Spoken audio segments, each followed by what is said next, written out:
Ya udah. Ya, terima kasih ya Mbak Evi. Mungkin Pak Budi repotin begini Pak Budi. Assalamualaikum warahmatullahi wabarakatuh. Ya, terima kasih waktunya Pak Budi ini. Tag yang kedua kali kemarin belum jadi. Terima kasih sekali waktunya sudah meluangkan untuk saya seperti itu untuk berdiskusi atau untuk saya minta menimba ilmu ke Bapak seperti itu terkait dengan tugas guru penggerak yaitu pengambilan keputusan berbasis nilai-nilai kebajikan di modul titik 1. Sebelum saya mulai wawancara, saya adalah mewawancarai beliau Bapak Budi atau mungkin Bapak yang kenal. Terima kasih Bu Enda atas kesempatannya saya untuk bisa mendampingi itu sebagai calon kata-kata inspirasi. Perkenalkan untuk saya Dirawat PDMPD Kepala SMK Negeri Jateng. Beliau adalah kepala sekolah saya sendiri. Ini Pak, ini kan terkait dengan keputusan berbasis nilai-nilai kebajikan nih Pak. Tentu Bapak selalu dihadapkan dengan keputusan-keputusan yang entah itu dilema etika atau bujukan moral gitu nih Pak. Selama ini Bapak dalam mengidentifikasi kasus-kasus yang merupakan dilema etika atau dilema moral dalam penyelesaiannya seperti apa Bapak? Dalam mengatasi permasalahan kasus-kasus berkaitan dengan dilema etika dan moral itu, sekolah itu berupaya sedikit mungkin, seminim itu tidak ada yang namanya terjadi dilema etika atau dilema moral seperti itu. Tapi apabila ada permasalahan dilema etika atau moral, tetap kami laksanakan permasalahan kasus-kasus itu dengan bijak, dengan baik, tanpa harus istilahnya sampai menimbulkan permasalahan melalui ini lagi Pak, pertimbangan seperti itu Pak ya. Nah selama ini Bapak menjadi kepala sekolah di SMK Jateng ini pernah tidak misalnya mengalami dua kepentingan yang sama gitu, yang sama-sama ya tentu sama-sama baik semuanya gitu, tapi harus memutuskan salah satu, itu biasanya yang dikorbankan itu siapa Bapak? Itu dalam permasalahan, apabila ada permasalahan kasus yang sama-sama baik, sama-sama semuanya itu hanya layak untuk itu ya, tetap kita mengambil prioritas dari permasalahan itu mana yang lebih dulu diputuskan, maka itu diputuskan ya. Kalau harus memilih sama-sama baik ya, kita prioritas yang paling baik itulah yang kita putuskan. Pernah ini nggak Pak, misalnya ketemu dengan LSM atau orang yang protes dengan kondisi sekolah, itu biasanya Bapak mensikapinya seperti apa? Kalau berkaitan dengan adanya LSM di sekolah, alhamdulillah kan sebenarnya di tempat kami desa Barisan juga tidak ada LSM yang masuk ke sini, karena biasa LSM ini kan ada permasalahan atau menemukan permasalahan, dan selama ini kan kaitannya dengan alhamdulillah tidak ada permasalahan, karena semua yang kita laksanakan sudah sesuai dengan aturan, sesuai dengan prosedur yang ada, sesuai aturan dari pemerintah. Dalam pengambilan keputusan biasanya siapa saja Pak yang menjadi bahan pertimbangan Pak, yang diajak untuk diskusi? Jadi untuk pengambilan keputusan apabila ada permasalahan, biasanya kami itu berkoordinasi dengan tim manajemen. Tim manajemen itu kan sudah ada mewakili dari guru, mewakili dari karyawan, mewakili dari para unsur staf dan bapak untuk mengambil keputusan. Jadi saya tidak memutuskan sendiri, tapi melalui pertimbangan dari staf, dari bapak ibu guru, sehingga akan menghasilkan keputusan yang diharapkan atau keputusan yang sesuai dengan keputusan. Ya, jadi manajemen yang dinilai pertimbangan nih Pak. Terus ini Bapak, mungkin ada tantangan Pak, tantangan dalam pengambilan keputusan misalnya terkait dengan permasalahan-permasalahan yang pernah dialami waktu Bapak? Apabila ada permasalahan atau kasus ya tantangan mesti ada. Tantangan itu kan bisa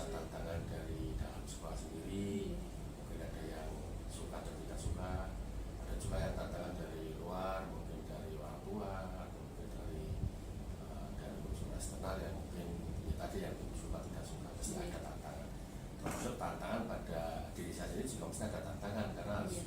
mengambil kebijakan, harus mengambil keputusan yang tepat yang tidak merugikan atau tidak juga membuat orang lain itu tidak suka. Mesti ada tantangan. Iya. Pasti semua ada ininya ya, Pak. Ada tantangannya nih Pak ya. Tapi udah bisa terlewati semua nih Pak ya. Alhamdulillah bisa teratasi. Iya. Saya juga ini Pak ya anak buat dari Pak Budi Pak, saya merasakan ya nyaman juga itu Pak ya, dipimpin oleh Pak Budi gitu. Ya. Hal yang ini Pak misalnya dalam menyelesaikan masalah itu biasanya ada ini sendiri nggak Pak, atau prosedur harus berapa minggu atau hari, atau biasanya pada saat itu juga langsung harus selesai biasanya? Kalau ada permasalahan itu kita melihat permasalahannya seperti apa. Kalau memang itu permasalahan ada permasalahan yang ringan, kenapa harus kita bikin lama menyelesaikannya? Jadi ada permasalahan, kalau memang itu permasalahan ringan ya kita selesaikan dari itu, jangan sampai kita diulur-ulur sampai berkepanjangan permasalahan. Kecuali kalau permasalahan itu berat tidak selesai dalam 1 hari, butuh waktu, lalu kita jadwalkan penyelesaian itu sampai selesai. Tapi selesainya pun tidak harus sampai berkepanjangan, tetap harus target terpenuhi. Ini umpamanya 1 minggu harus selesai, jangan sampai berkepanjangan seperti itu. Karena semakin cepat menyelesaikan masalah kan akan semakin lebih baik, seperti itu. Terus ini Bapak, dalam pengambilan keputusan itu biasanya hal yang menjadi pertimbangan Bapak itu apa Pak? Misalnya permasalahan siswa misalnya. Jadi untuk menjadi pertimbangan apabila ada permasalahan siswa, otomatis kan kita meneliti dulu permasalahannya apa dengan siswa tersebut. Kalau permasalahan dengan siswa tersebut masih bisa diatasi secara keluargaan atau secara pembinaan atau pendampingan, ya kita selesaikan dulu seperti itu. Kecuali kalau memang sudah melibatkan orang tua lah, baru kita berkoordinasi dengan orang tua. Tapi sebelum kita melibatkan orang tua atau mengundang orang tua, tetap kita melalui prosedur, kita proses secara intern sekolah itu juga harus dikoordinasikan dulu dengan pihak-pihak terkait, contoh dengan guru, dengan wali kelas, dengan guru TK, kemudian dengan siswaan, baru nanti dengan manajemen. Kalau sudah melalui proses dilalui, kalau memang memerlukan panggilan orang tua, ya kita memanggil orang tua. Biar permasalahan dengan siswa itu bisa diselesaikan. Ini Pak, bagaimana cara ini Pak mengkompakkan mungkin satu timnya Bapak gitu, itu gimana Pak? Nah, kesulitan suatu pekerjaan itu memang membutuhkan dukungan dari berbagai pihak. Itu juga saya tidak bisa melaksanakan tugas dengan sendiri tanpa ada dukungan dari tim. Nah, tim di sini kan ada waka, ada guru, ada staf, ada karyawan juga. Nah, itu salah satu tim kami. Termasuk katakan tukang kebun aja ya termasuk tim, karena Pak itu juga termasuk orang yang mendukung kerja saya dalam melaksanakan tugas di sekolah. Jadi tetap kesulitan itu perlu, dengan cara kita selalu menjaga keharmonisan seluruh warga sekolah, selalu ada saling menghormati, saling tegang rasa, sehingga tidak ada istilahnya kita tuh membeda-bedakan. Semuanya kita ya sama-sama bekerja yang baik, kita laksanakan sehingga bisa menghasilkan pekerjaan itu nyaman, aman, nyaman, dan terlaksana dengan baik semua. Sehingga kita selalu menjaga keluargaan. Jadi sistemnya juga seperti keluarga itulah ya Pak ya. Jadi tidak dalam satu lingkungan juga tidak merasa kaku atau tidak ya. Ini kalau lebih nyaman seperti itu nih Pak. Mungkin ini Pak terakhir, dari apa yang telah disampaikan, kira-kira pengalaman yang paling ini Pak, mungkin paling berkesan di Bapak itu dalam mengambil keputusan itu apa? Terus saran buat saya. Pengalaman paling berkesan itu adalah apabila kita menghadapi permasalahan dan permasalahan itu bisa diselesaikan dengan baik dan tidak menimbulkan masalah lagi, itu adalah kesan yang sangat berkesan. Jadi ada permasalahan diselesaikan dan tidak menimbulkan permasalahan lain, itu adalah pengalaman yang paling berkesan. Dan saran saya ya untuk Bu Endah itu ya, segala sesuatu yang kita ambil keputusan harus kita laksanakan dengan sebaik mungkin dan seadil mungkin. Jangan sampai keputusan yang kita ambil itu merugikan orang lain atau juga membuat tidak baik di lembaga. Jadi tetap kita harus mengambil keputusan dengan bijak. Jadi itu Pak, jadi gitu nih Pak, pengalaman saya dulu nih Pak, waktu ada siswa yang yang diupload itu yang sedang tidur itu Pak. Nah itu kan saya upload di grup nih Pak. Nah itu sebenarnya saya ini sedang dalam posisi ini nih Pak. Kan saya di sisi lain membela siswa, tetapi di sisi lain saya bertentangan dengan guru yang mengupload itu, kayak gitu kan Pak. Ya, jadi memang ya tadi kita tujuannya baik, belum tentu dianggap baik oleh orang lain. Gitu. Apalagi yang baik, mau kadang tidak baik aja juga lebih parah lagi, mesti dianggap tidak baik.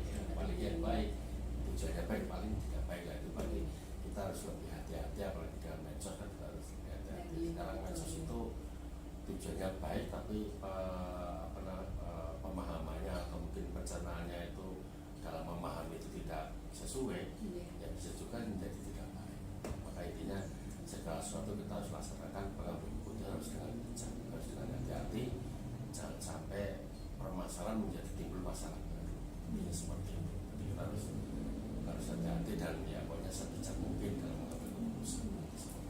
Harusnya mungkin dulu saya konfirmasi dulu nih Pak, tidak langsung upload di grup besar gitu nih Pak. Betul, jadi salah satunya itu ya kita harus konfirmasi dulu sebelum apa yang mau kita sampaikan itu benar atau tidak.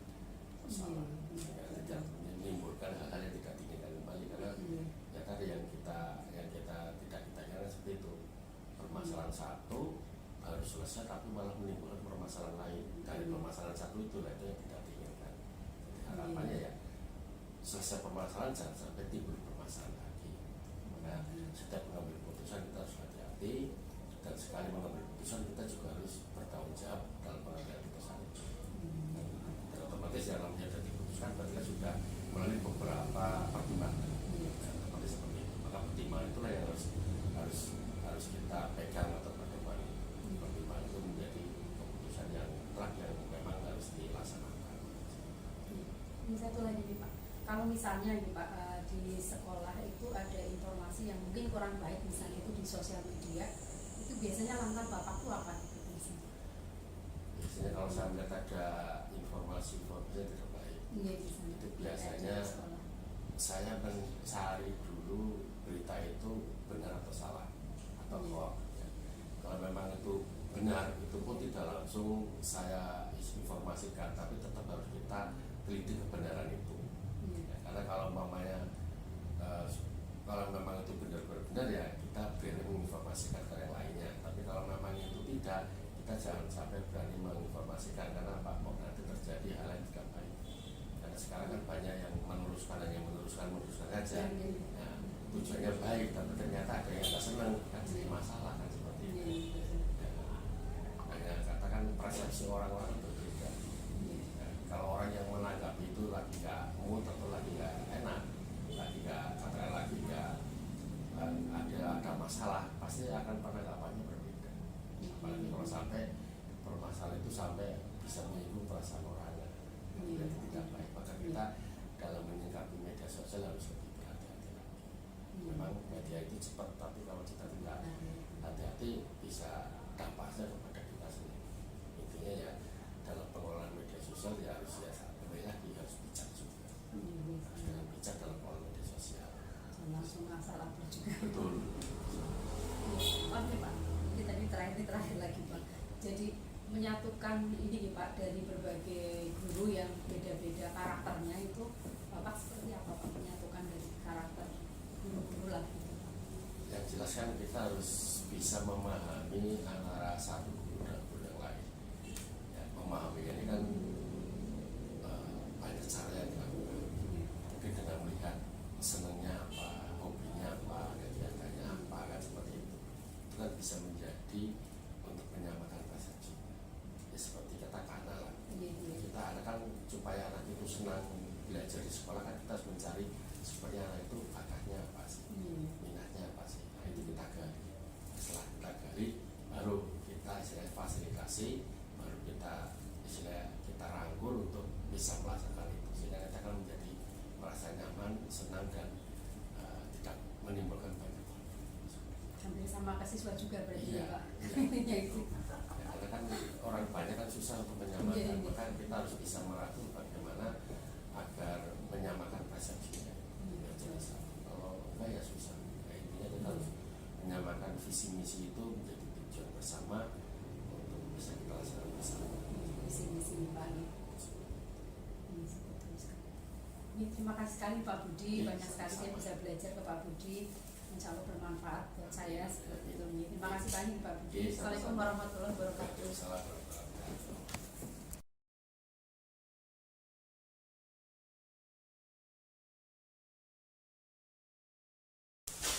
Ya, bismillahirrahmanirrahim. Assalamualaikum warahmatullahi wabarakatuh. Waalaikumsalam warahmatullahi wabarakatuh. Ya, terima kasih sekali nih waktunya Pak Heri Ya, ya. Maaf sama-sama, mengganggu Pak. ya, mengganggu Wah. kesibukannya Pak Heri. Enggak. Mungkin sebelumnya ini Pak Heri, ini saya tujuannya dulu nih Pak Heri. Iya, Ini saya silakan. minta apa namanya nimba ilmu gitulah ya Pak ya ke Pak Heri.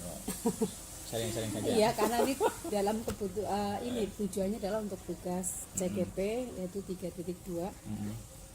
demonstrasi kontekstual 3.1 namanya. Hmm. Yaitu tentang pengambilan keputusan berbasis nilai-nilai kebajikan seperti itu. Karena ini tidak lepas dari kepala sekolah gitulah ya Pak. Mungkin sebelumnya bisa memperkenalkan diri dulu Pak. Oh iya, ya. Saya Kurniawan Heri Santosa. Kebetulan kalau tugas saya jadi SMK PLP Perwira Purbalingga Iya. sebagai kepala sekolah. Saya cukup. Sudah berapa tahun nih Pak? Oh, kalau ditanya berapa tahun ya, saya semenjak tahun 2007 Bu. 2007. Tujuh. Masya Allah, berarti udah berapa tahun ya? Lama Berarti banget ya Pak? mau masuk ke 2007 sekarang 16 tahun. 16 tahun. Kepala sekolah abadi. Enggak lah. Ya sebetulnya sih sudah saya berikan kewenangan kepada yayasan, cuma yayasan setelah menimbang beberapa teman-teman saya ternyata belum diizinkan. Jadi akhirnya sementara saya masih Ya, mungkin dari di sana, pertimbangan gitu ya. Mau tahu pertimbangannya apa saya nggak paham. Tapi yang jelas kami masih mendapatkan amanat itu dari yayasan. Dengan suka. Oke. Ya. Nah ini Pak tentang pengambilan keputusan yang berbasis nilai-nilai kebajikan Yap. gitu ya Pak. Nah, mungkin selama menjadi menjabat kepala sekolah gitu ya. Itu Bapak itu seperti apa dalam mengidentifikasi kasus-kasus yang berhubungan dengan dilema etika maupun di rujukan moral. Ya, moral. Nah, Iya. kalau kita melihat definisi dari dilema etika atau Iya. kebutuhan moral yang pernah saya baca itu kan dilema etika adalah merupakan sebuah situasi di mana kita dihadapkan pada pilihan yang sama-sama benar, sama benar, kemudian disesuaikan juga dengan aturan yang ada di sekolah. Sama Iya. juga kebutuhan moral juga seperti itu. Jadi situasinya sama-sama benar, kemudian kita harus memutuskan salah satu di antara yang itu kira-kira yang mana. Nah kalau kita melihat dalam permasalahan yang terjadi di sekolah, hubungannya dengan dilema etika atau kebutuhan moral ya tentunya sangat banyak ya.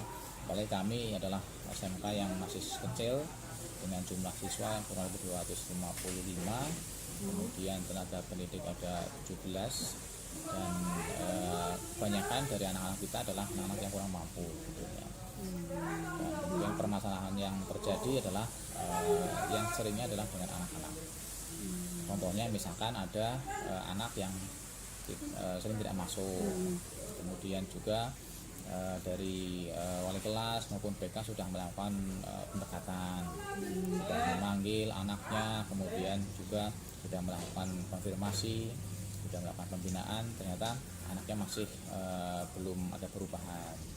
Nah, setelah itu dari wali kelas dan juga BK melakukan pemanggilan kepada orang tua. Kemudian setelah itu ternyata orang tuanya tidak di rumah, anaknya hidup sama mbahnya. Karena orang tuanya kan bekerja di luar kota, jarang pulang segala macam.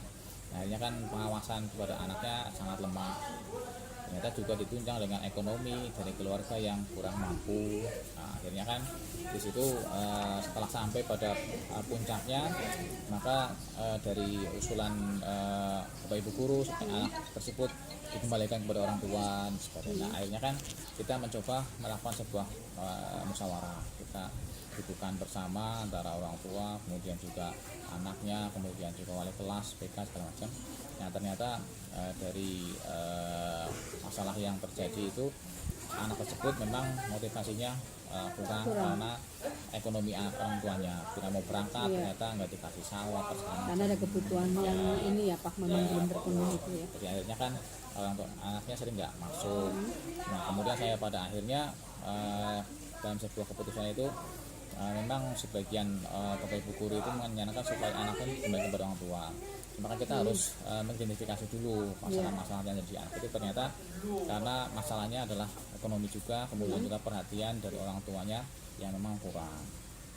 Nah, akhirnya kita mencoba untuk melakukan pendekatan kepada orang tua terkait masalah ekonomi. Kita memberikan solusi, anaknya kita berikan beasiswa sehingga ada keringanan biaya dan orang tuanya pun ya menerima dan anaknya pun kembali sekolah.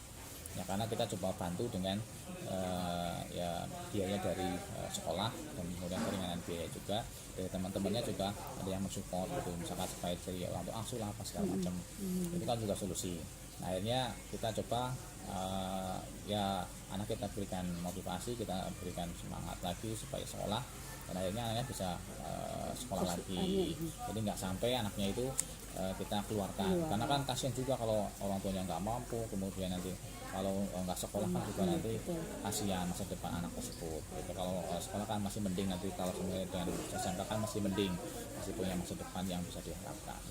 Berarti tetap tadi juga hasil akhirnya adalah berpusat pada siswa, betul, ya Pak ya. Kita tetap harus mengedepankan anak supaya anak tersebut tetap ada kesempatan untuk sekolah. Oke, berarti dari kasus yang tadi Bapak ceritakan ya memang sudah diselesaikan dengan baik, dan tujuan utamanya kan memang ya ininya siswa ya Pak ya, dan alhamdulillah siswa juga bisa masuk lagi gitu ya Pak. Nah, pernah nggak Pak mungkin misalnya antara ini berbenturan dengan dua kepentingan yang sama lah, misalnya apa ya, mungkin sering lah Pak, misalnya di sisi lain pembelajaran, di sisi lain harus kondangan misalnya gitu. Nah, itu harus gimana biasa solusinya Pak? Kalau seperti itu memang kita kadang-kadang melakukan sebuah keputusan di mana dua-duanya harus kita lakukan, harus kita jalankan gitu. Nah, kalau seperti kasus yang tadi, kalau misalkan kita ada jadwal misalkan mau kondangan atau mau anjang sana keluar, sementara anak kan sudah harus terlayani dengan baik ya, maka paling kita mengurangi jam pembelajaran yang tadinya 45 menit menjadi 40 menit. Itu kan juga tetap anaknya kan tetap bisa terlayani dengan baik. Kemudian Bapak Ibu guru juga masih ada waktu untuk sana keluar beraktivitas, sehingga dua-duanya terjalan. Itu salah satu win-win solution yang kita lakukan ketika menghadapi sebuah dilema seperti itu. Berarti ini Pak, langkah-langkah atau prosedur yang misalnya biasa dilakukan Bapak nih, misalnya ada permasalahan yang terjadi di sekolah Bapak. Nah, ini melibatkan misalnya dua instansi, misalnya ada organisasi atau misalnya LSM misalnya ya, itu ada yang memberikan masukan atau masukan negatif atau positif gitu ya. Biasanya negatif ya biasanya kalau dari LSM misalnya ya. Itu biasanya prosedurnya apa yang dilakukan oleh Pak Kurniawan? Ya, sebetulnya prosedur untuk melakukan pengambilan keputusan ketika itu melibatkan dari pihak luar seperti LSM, yang mungkin kadang-kadang LSM kan suka mencari-cari sensasi gitu, atau mungkin menyodorkan sebuah kasus atau masalah, kemudian juga atau menitipkan seseorang atau segala macam. Nah, itu biasanya kita lakukan pendekatan dulu dengan LSM tersebut. Kita mencoba untuk mengidentifikasi keberadaan LSM tersebut, apakah memang betul-betul ada legalitasnya, ada payung hukumnya gitu. Kemudian yang bersangkutan juga kita lihat apakah yang bersangkutan itu memiliki surat tugas dari lembaganya. Nah, kalau misalkan yang bersangkutan memiliki suatu tugas yang resmi, maka kita coba layani dengan baik. Tapi ketika tidak ada suatu tugas, ya kita memberikan pemahaman kepada mereka bahwa ini kita kan lembaga gitu, sehingga kan menjadikan juga sama-sama lembaga, milik lembaga. Maka ya seharusnya prosedural ketika menjalankan melaksanakan tugas ke sini tujuannya apa, kemudian juga harus ada dasarnya. Suatu tugas itu harus ditunjukkan. Ketika nggak ada ya kita memberikan kesempatan dulu. Kalau memang nggak ada ya kita mohon maaf tidak bisa melayani yang bersangkutan. Nah kemudian kalau misalkan permasalahan-permasalahan yang melibatkan pihak luar juga kami juga pernah ada pengalaman dengan siswa yang melibatkan pihak luar. Jadi anaknya ini kemarin belum lama kebetulan bulan kemarin tuh ada 2 anak kami yang terlibat geng motor. Sampai tawuran. Ini kan fenomena ini sudah sampai di Purbalingga ya. Kalau dulu kan banyak di kota besar, sekarang sudah banyak di Purbalingga juga sudah ada. Nah ternyata ada 2 anak kami yang terlibat. Kemudian dari wali kelas lapor kepada kami, Pak, ternyata ada anak kita yang terlibat geng motor, sekarang tertangkap di Polsek. Nah setelah itu Polsek meminta supaya dari pihak orang tua, kemudian juga dari pihak sekolah supaya datang.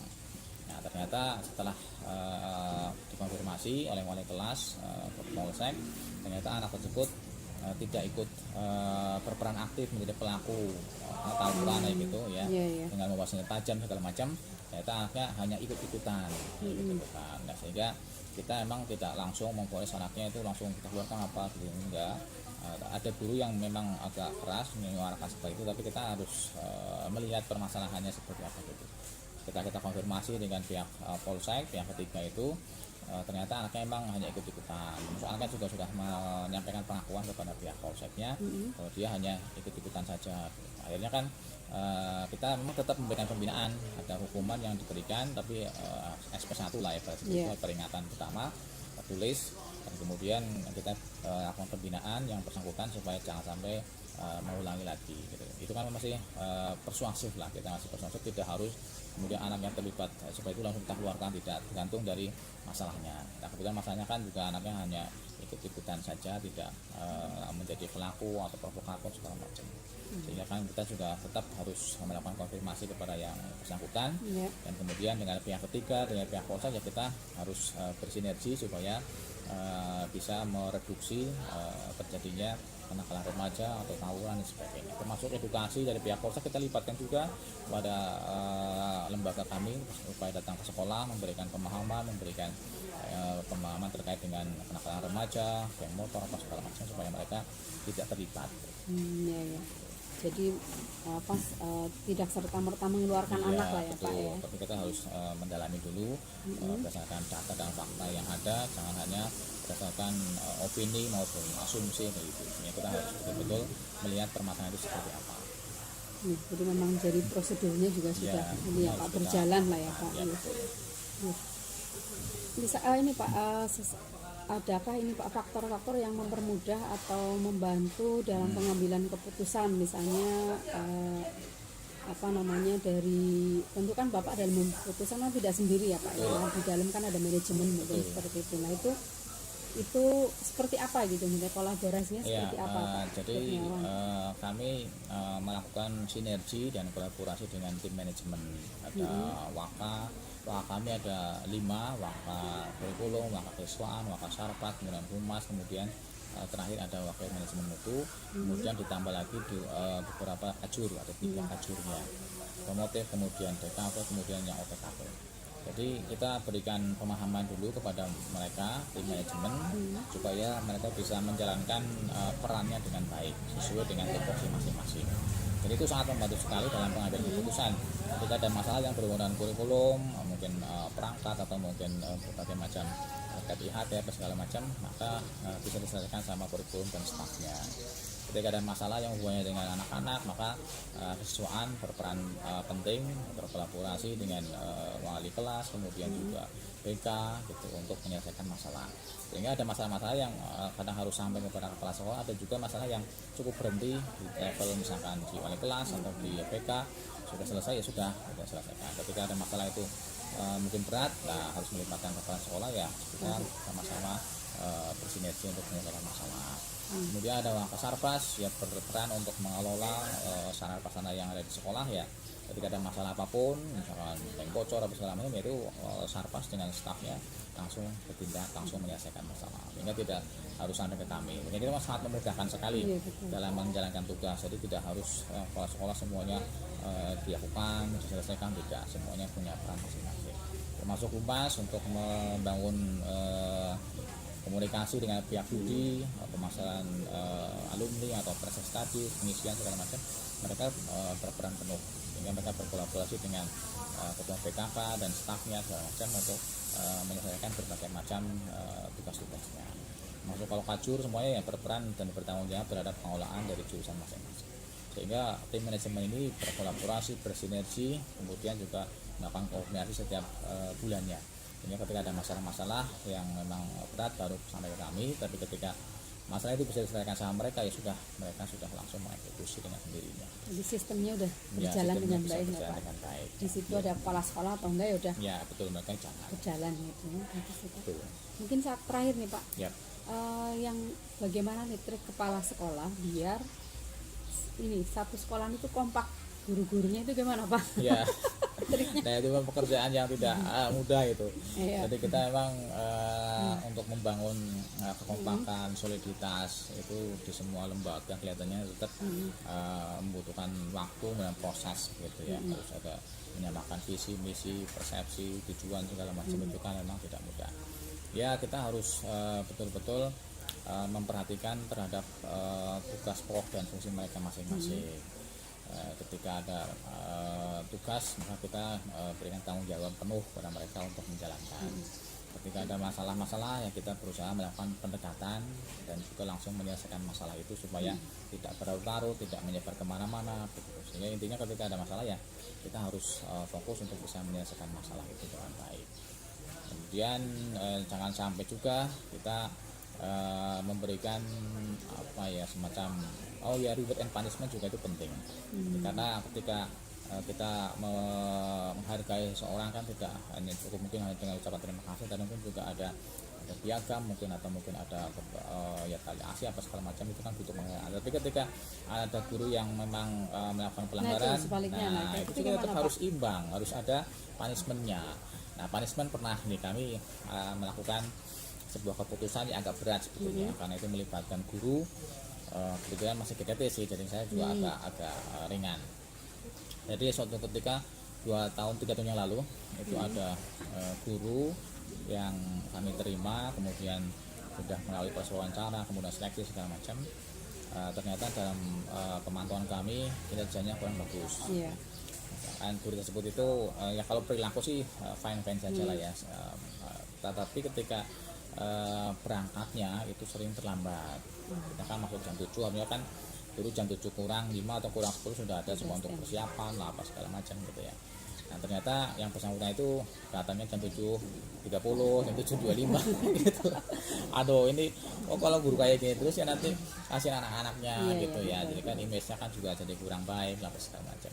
Nah kami coba lakukan pendekatan, kita tegur, lupa aku terlambat gitu, kenapa gitu, lupa mau apa ya, saya masih kemarin saya sibuk urusi dagangan gitu ya. Ya karena mohon maaf, kami kan memang guru-guru kami itu ya untuk honornya kan masih di bawah UMK, sehingga mereka memang punya aktivitas yang lainnya. Jadi ya kita memang berikan keleluasan, silahkan kalau misalkan mau aktivitas yang lain ya monggo untuk memenuhi kebutuhan panjenengan, tetapi ya jangan lupa tanggung jawabnya tetap diselesaikan di sekolah gitu. Yang penting profesional lah gitu. Betul. Nah, awal sudah seperti itu komitmennya, tapi ternyata dalam prakteknya ternyata belum bisa diterapkan. Nah akhirnya kita panggil, kita konfirmasi, ternyata yang bersangkutan jadi dari segi ekonomi sudah mapan, karena terlalu sibuk itu kalau tokonya besar, kemudian akhirnya harus kulak lah apa segala macam, tidak pagi segala macam, jadi hanya terlambat karena kan harus packing segala macam. Nah yang bersangkutan ternyata tidak bisa memanage dengan baik waktu itu. Jadi ketika hadir sekolah itu selalu terlambat, sudah sebulan 2 bulan sudah kita panggil, kemudian kita konfirmasi, kita ya dengan sangat terpaksa kita kasih SP 1 ya. Bersangkutan juga sudah paham, Pak maaf ini prosedurnya kalau panjenengan terus menerus terlambat, kemudian juga sudah kita berikan peringatan pertama kedua segala macam. Nah, maka ini berikan SP ini Pak, kita prosedur lah. hanya menerima lah ya. Ya, menerima dengan legowo. Kemudian setelah di SP agak rajin, Oh, iya. tapi beberapa kali setelah itu Tapi akhirnya tunggu lagi gitu. apa? Ya awal-awal sih memang ada Oh, iya. perbaikan ya, tetapi setelah itu ternyata masih kembali Masih lagi. kembali lagi. Iya, waduh terlambat lagi. Pak, saya konfirmasi ulang, Pak gimana Pak? Oh, belum bisa berubah, kemudian berubah sudah bagus, semuanya sudah sebulan sudah bagus. Setelah ini kok Diingetin lagi. ya, ternyata masih mesti lagi gitu. Anak-anak kan juga jadi tanya, "Duh, kenapa ini Pak? Oh, ternyata yang bersangkutan terlambat lagi, sering terlambat." Jadi anak-anak juga protes juga gitu. Iya. Akhirnya kan saya sampaikan bersangkutan, kalau misalkan dengan belum bisa mengikuti aturan sini ya kami juga ada prosedur. Iya, Kalau misalkan SP1 sudah, maka kami akan menaikkan di SP2 gitu. Jadi Pak mau apa, saya ikhlas kok Pak, saya juga belum bisa mengatur waktu. Nah, mungkin passionnya saya nggak di sini ya Pak. Ya terus apa aja kan kita dengan legowannya tidak sepandang kayak gitu. Iya, Ya, tetap di bawah itu saja gitu. Tapi yang bersangkutan memang tetap akhirnya setelah SP2 turun, nah yang bersangkutan kan ya akhirnya mengundurkan diri karena sudah karena memahami merasa posisinya seperti itu. Dan sekarang kan guru juga ada yang tanya, Pak kenapa si A ternyata dikeluarkan? Loh itu saya kan sudah prosedural, saya sudah melakukan pemanggilan, salisa, saya tertulis, kemudian juga SP1, SP2 segala macam. Oh gitu ya Pak, iya sudah, ini dikembalikan bersama lah setelah itu. Ya, Pokoknya kalau misalkan yang bersangkutan saya pertahankan, kasih anak-anak juga, kemudian juga berimbas ke teman-teman yang lain supaya Iya. kita nggak awal pembinaan, berarti kita terus melakukan pembinaan. Dan Iya, alhamdulillah ya dilema itu ya harus saya putuskan karena memang itu juga tanggung jawab Itu kan kami. dilema banget ya, Pak. Iya, Di itu sisi lain sekali. teman, di sisi Makanya lain sih betul. siswa, tapi Betul, tetap harus nah, siswa itu ya aja, Pak. tetap harus dia berpihak kepada siswa supaya ya akhirnya kita cari guru. Dan alhamdulillah sekarang guru yang penggantinya sudah bagus, sudah belajar dari pengalaman dulu. Sebelumnya. Dan akhirnya yang terlibat juga teman-teman yang juga akhirnya ya sudah, oh ya sadar betul, oh ya betul memang aturan sudah ditegakkan, ada reward and punishment-nya jalan. Kita juga termasuk bagian dari upaya untuk yang mempertahankan eksistensi sekolah. Kalau misalkan tidak bagus kan nanti kasihan anak-anaknya, nanti pelayanan kita jadi kurang bagus, kemudian akhirnya protes, nanti berimbas kepada PPDB kan, apalagi swasta betul-betul ya ibaratnya darahnya kan dari Iya betul.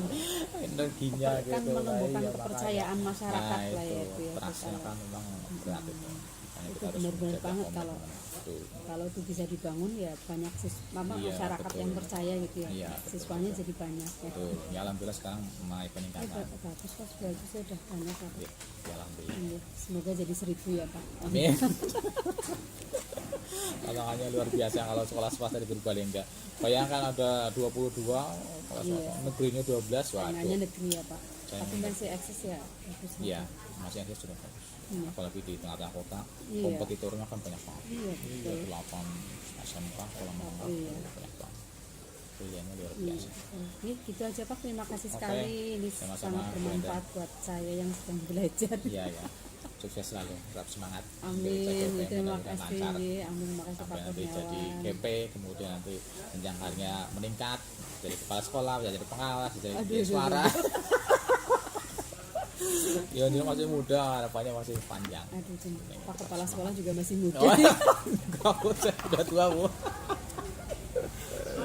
Ini gitu aja Pak Heri. Terima Oke, kasih sekali ya, atas sama-sama, waktunya Bu Enda. ya Pak ya. Ya. Assalamualaikum warahmatullahi wabarakatuh. Waalaikumsalam warahmatullahi wabarakatuh.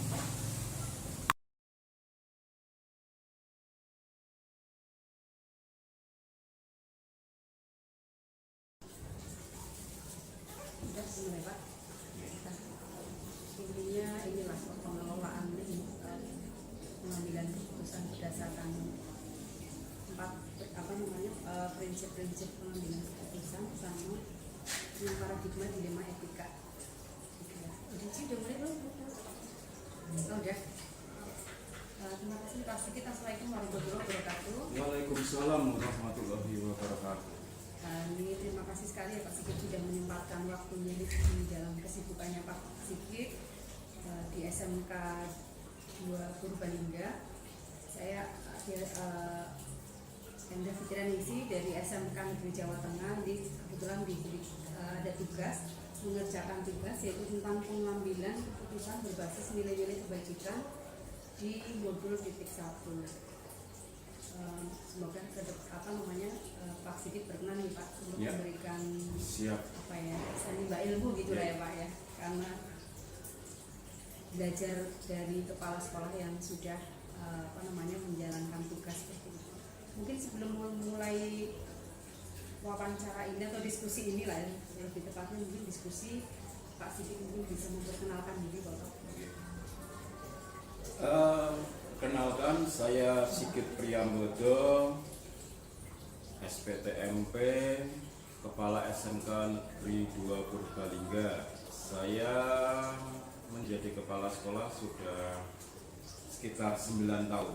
Jadi, dan itu di Purbalingga ya mulai dari Kejobong, Karanganyar sampai sekarang. Ini yang ketiga berarti ya Pak ya? Betul yang kedua. Yang ketiga.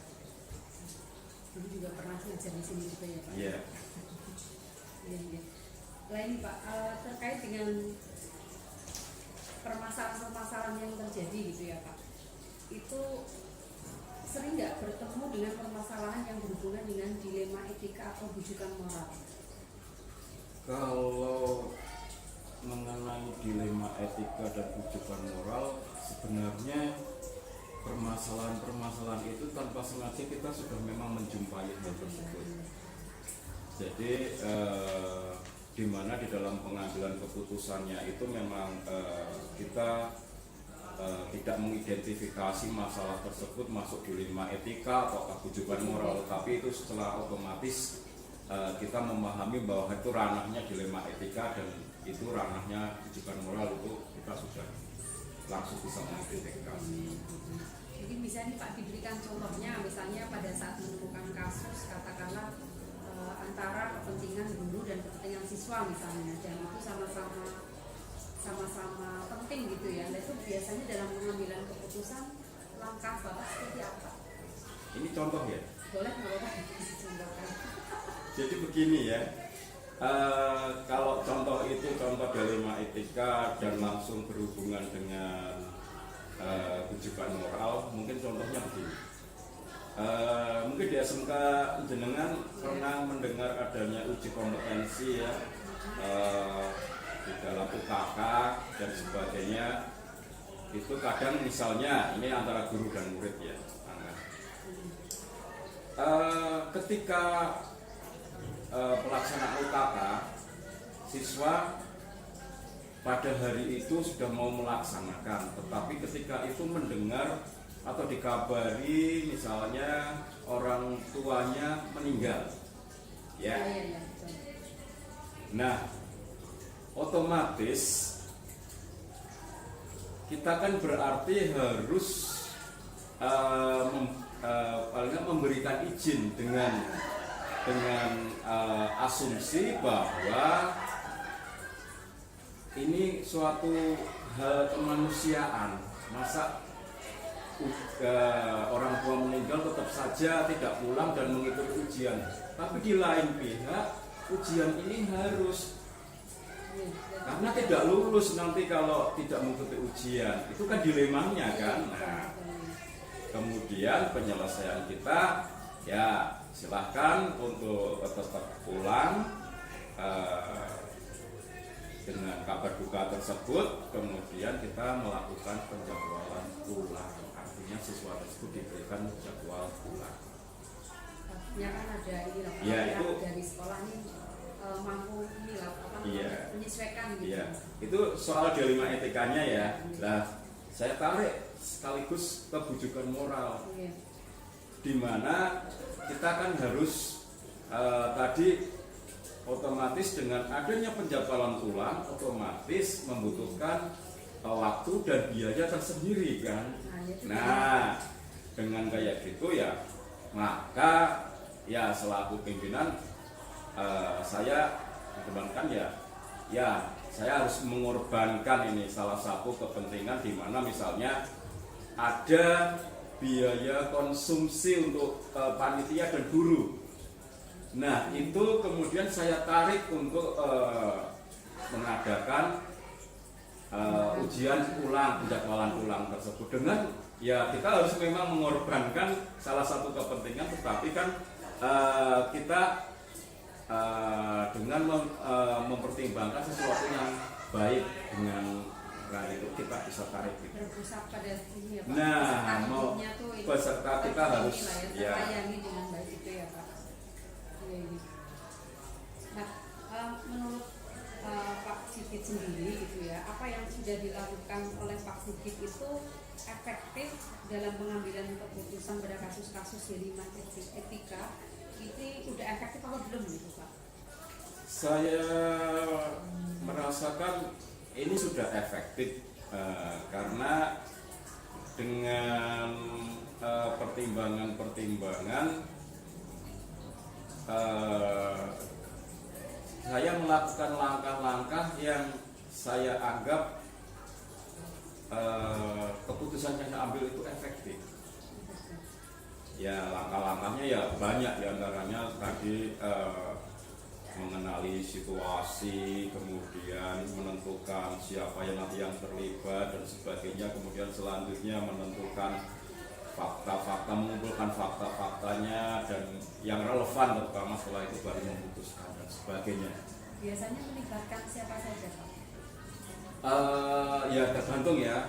Yang saya libatkan utamanya jelas staf-staf yang ada di bawah saya.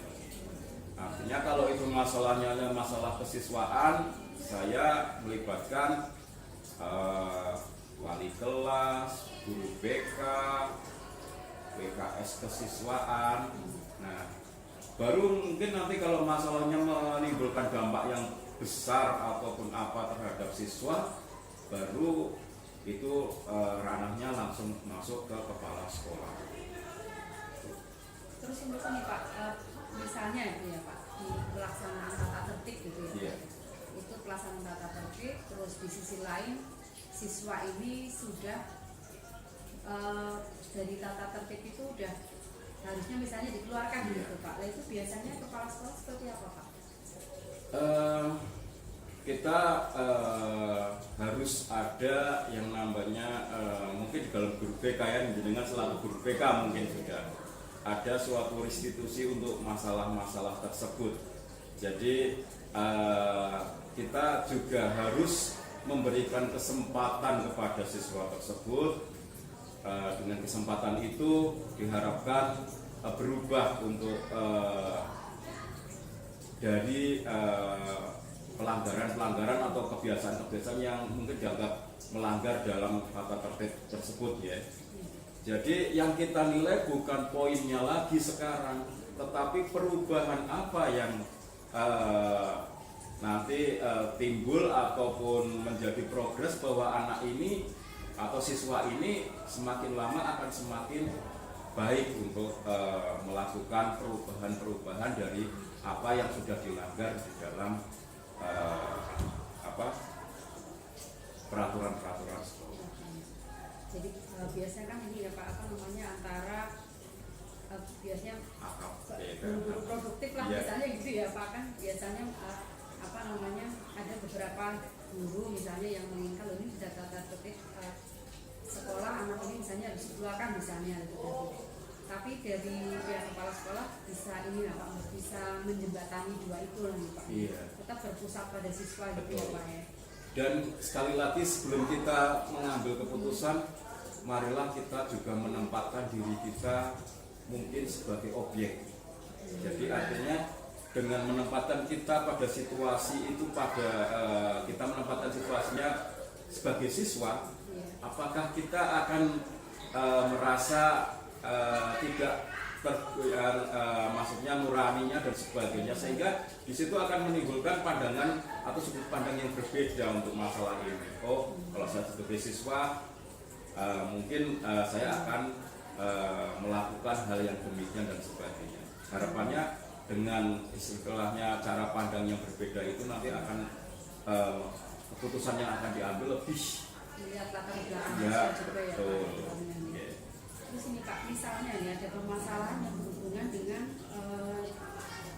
ini apa namanya, misalnya ada kabar yang diberitakan oleh sosmed gitu misalnya ya tentang sekolah ini gitu misalnya, tentang apa namanya mungkin hal negatif gitu ya misalnya itu biasanya langkah Bapak seperti apa ya Pak?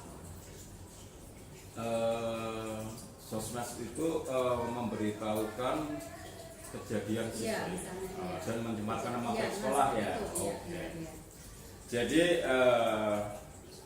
kita tidak serta merta langsung memberikan punishment buat siswa tersebut. Kita kembali lagi pada tadi prosedur-prosedur yang sudah menjadi SOP di SMK Negeri 2 Purbalingga tentang penanganan kasus, yaitu tentang kita harus mengumpulkan fakta-fakta terlebih dahulu.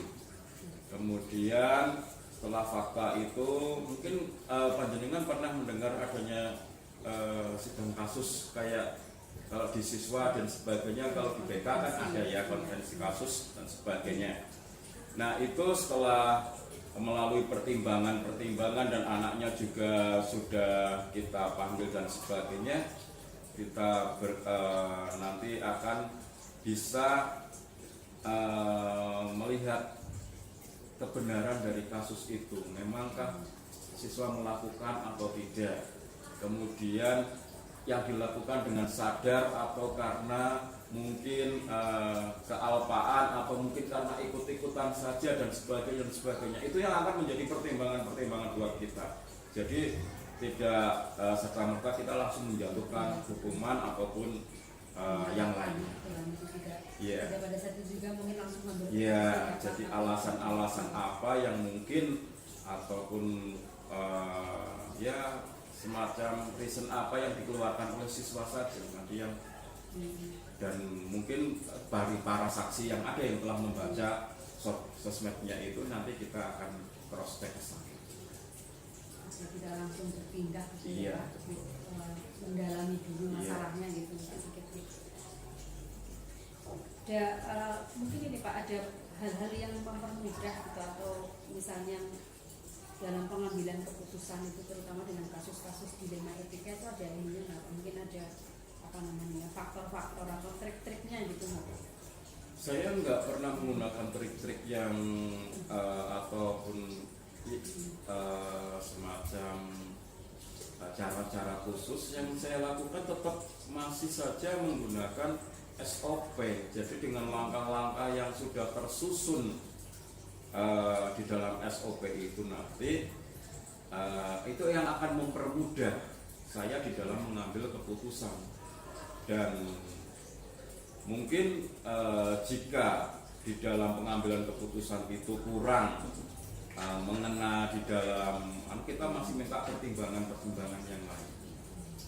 Artinya mungkin dengan metode yang lain, metode misalnya dengan coaching dan sebagainya itu bisa dilakukan. Jadi SOP tetap jalan, dengan metode yang lain juga masih jalan ya Pak. Oke, dari tantangan yang selama ini Bapak lakukan di SMK 2 itu ada ini nggak Pak? Ada mungkin hal-hal yang sulit gitu, ada nggak Pak? Kendala gitu? Tantangan ya, kendala. Tantangan terbesar ya itu ketika kita menyelesaikan suatu kasus dan kita juga sudah memanggil beberapa entah itu staf ataupun teman-teman yang mendukung ataupun memberikan kesaksian ataupun apa itu, dan mereka memberikan pandangan. Nah, menyatukan pandangan dan pikiran mereka itulah yang nanti akan agak sulit di sini. Tantangan terbesarnya adalah menyatukan pandangan-pandangan mereka, menjadikannya suatu keputusan. Dan keputusan inilah yang harus bisa istilahnya ya merangkum dari semua yang ada. Nah, iya. Jadi pandangan itu ada yang pro dan kontra, tetapi ya tetap kita ambil yang terbaik dengan asumsi bahwa kita keputusannya harus tetap berpihak kepada siswa. Jadi memang tantangan juga ada ya Pak ya. Ya, jadi ini sekolah besar ya Pak ya, sekolah besar dulunya sampai 92 nih Pak. Ya, sekitar 92-an. Menyatukan kepala 90. Nah itu, apalagi kalau nanti melibatkan komite ya selaku dan orang tua, nah ini kan pandangannya kan lebih Pernah ini juga nggak Pak, misalnya di benturan dengan alasan gitu Pak, pernah nggak?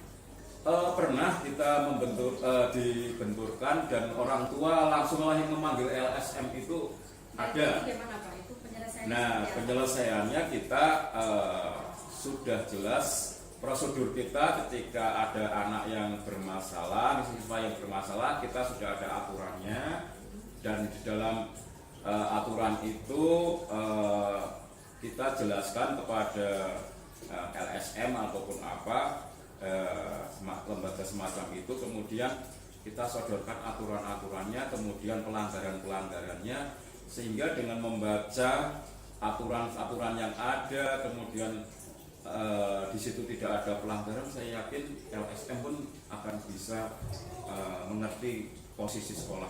Gitu yakinnya Pak, tidak Iya. arogan gitu. Iya. Jadi terakhir nih Pak Sigit, mungkin apa namanya caranya nih supaya guru-guru ini semakin kompak itu seperti apa Pak yang diambil Pak itu? Kekompakan di dalam sekolah ini perlu kompak dalam hal apa ini dulu nih? Apa ya, kompak untuk tujuan siswa ya? Oh Iya. iya. Iya. Kita harus bisa menyamakan langkah sesuai dengan visi dan misi sekolah. Nah, kalau guru-guru sudah memahami visi dan misi sekolah, itu saya yakin gerak langkahnya akan sama, harmonis. Artinya kita akan bergerak dengan langkah yang sama untuk menuju tujuan sekolah yang sudah ditetapkan. Intinya pemersatu kita ya, mari kita sudah menetapkan tujuan bersama dengan visi yang jelas, sehingga guru-guru ini akan menjadi guru-guru yang visioner dalam melaksanakan tugas-tugasnya. Itu aja. Bisa menyatukan itu Iya. Pak. Ini terima kasih sekali Pak, di banyak belajar dari Pak Sigit. Apa namanya, memang tidak mudah ya Pak mengelola orang banyak, tapi bukan berarti tidak bisa ya. Jadi ya tetap harus ini apa namanya apa ya, bijaksana gitulah ya Pak dalam ini. Iya. Ini mungkin ini Pak ada saran buat saya. Saran saya buat panjenengan, jadilah, karena jenengan CGP ya, CGP yang akan menjadi calon pemimpin pembelajaran. Ketika nanti menjadi pemimpin pembelajaran, jadilah pemimpin pembelajaran yang bijak, dan di situ bijak sekaligus juga tetap harus ingat bahwa kita sebagai pendidik harus mengutamakan siswa, ya, akhirnya kepentingan siswa dan kebutuhan siswa, karena disitulah memang rohnya seorang pendidik. Tujuannya siswa lah ya Pak. Betul. Yang sebagai fasilitator ini saya kira insya Allah sangat bermanfaat buat saya Pak Sigit. Semoga sukses selalu untuk Pak Sigit. Amin. Dan terima kasih. Assalamualaikum warahmatullahi wabarakatuh. Waalaikumsalam.